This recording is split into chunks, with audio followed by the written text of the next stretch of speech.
I'm Sibley Verbeck, CEO of the Electric Sheep Company, resident of Santa Cruz, ultimate Frisbee player. Is that good enough? In your own humble opinion. That's right. What excites you about the current state of metaverse technology? Well, it's both is exciting and frustrating that we're at such an early stage. We have a lot of companies creating a lot of technology, but we don't have the glue to put it together yet. So it's pretty much impossible to see what the technological roadmap is, even for the next couple of years. But I think that what's really exciting is that I do believe 2 years from now we will know what the roadmap looks like. So now is the time, is I think the beginning of the time period where we're going to take all these bits and pieces, finally have not only momentum from users, that users are starting to dive into virtual worlds even in this hard to use prototype form. Kids are diving into virtual worlds, obviously, but also companies, not only startups but big companies as well, are putting a lot more effort into them. So I think we're going to see a lot of chaos and then some great output coming out of really the next 2 year period. The last 2 years we saw a lot of interest building, but now I think we're really going to see some results. Excellent. So you've touched in on it a little bit, but the next question is, what concerns you about current metaverse technology?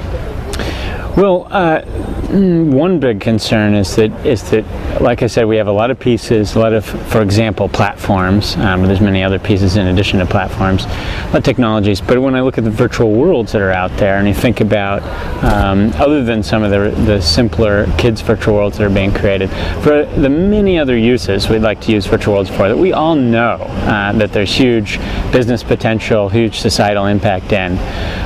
When you look at it, like I said, no platform's going to be all things to all people, but we don't really have a platform that's all things to anybody yet. We don't. As you look out there, it's a world of painful compromise. It's hard to say, when we have people itching to build a virtual world for the medical applications, for corporate communication, for all kinds of different entertainment scenarios, and there just aren't quite the pieces there yet. It's great to have demand outstrip supply, because it's easier to build the technology to make it all happen than it is to get people to try to use it. So it's a great position. There's a lot of energy.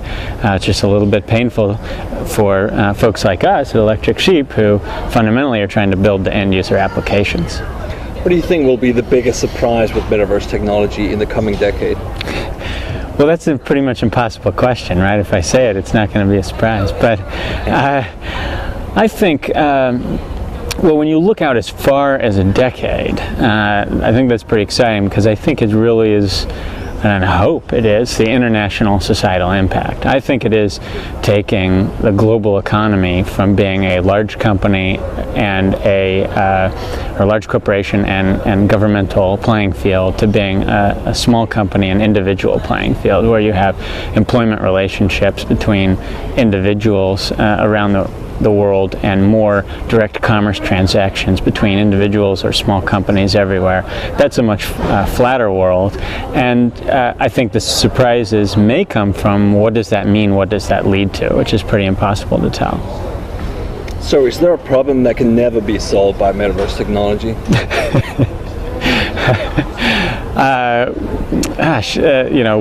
What to name? Obviously there's many. Like any technologies, I'm sure there's many bad and good uses that are going to come out of this, and at the end of the day, I really enjoy diving in and working on the metaverse, and then going home where I live in a cabin in the woods off the grid, and the peace and quiet and the great atmosphere of the woods is always going to be better provided by the real world.